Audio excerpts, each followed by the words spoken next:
এই ঈদগাহে আমরা সর্বপ্রথম যার হাত ধরে আসছিলাম সে কে? আমাদের বাবা নাকি?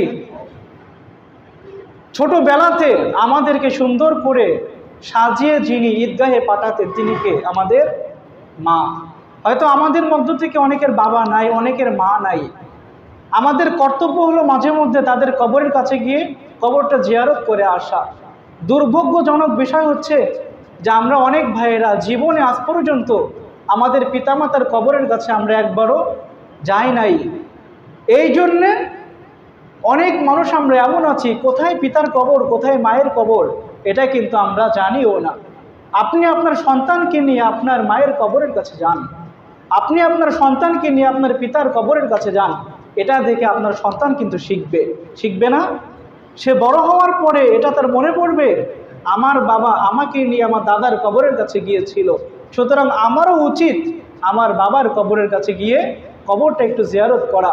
সন্তান যদি দোয়া করে, এই দোয়ার কোনো পর্দা থাকে? পর্দা থাকে না। একজন বাবার জন্য সবথেকে সৌভাগ্যের বিষয় হচ্ছে এটা, যখন সে মৃত্যুবরণ করবে, মৃত্যুবরণ করার সময় একটা নেককার সন্তান সে পৃথিবীতে রেখে যাবে। এই জন্য প্রিয় ভাইয়েরা, ঈদের নামাজ শেষ করার পরে অবশ্যই যার বাবার কবর যেখানে যাবেন তো আপনারা যাওয়ার চেষ্টা করবেন। শোনেন, এখান থেকে যদি দোয়া করেন দোয়াটা যে কবুল হবে না এমনটা না।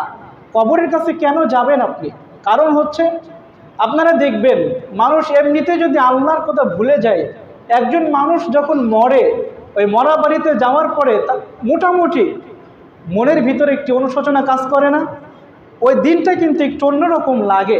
তো যখন আপনি কবরের কাছে যাবেন আপনার কাছে মনে হবে, এমনও অনেক মানুষ পৃথিবীতে আছে দেখবেন, যদি ওই ব্যক্তির সাথে একটু দ্বন্দ্ব লাগে, কি বলে, তুই কি আমারে চিনোস? এমন হুমকি দেয় না? তুই কি আমারে চিনোস? অথচ ওই লোকটাও কিন্তু কবরের ভিতরে শুয়ে আছে না? তো এটা দেখার পরে আপনার মনে পড়বে যে এইখানে যেই লোকটা শুয়ে আছে ওর ভয়ে একটা সময়ে গোটা এলাকা থরথর করে কাঁপতো, অথচ আজকে ওর কবরের উপর দিয়ে গরু চলাফেরা করে, ছাগল চলাফেরা করে, তবু ওর কিছু করার মতো ক্ষমতা নাই। আর আমার তো কোনো পাওয়ারই নাই, আমিও তো একদিন মৃত্যুবরণ করব।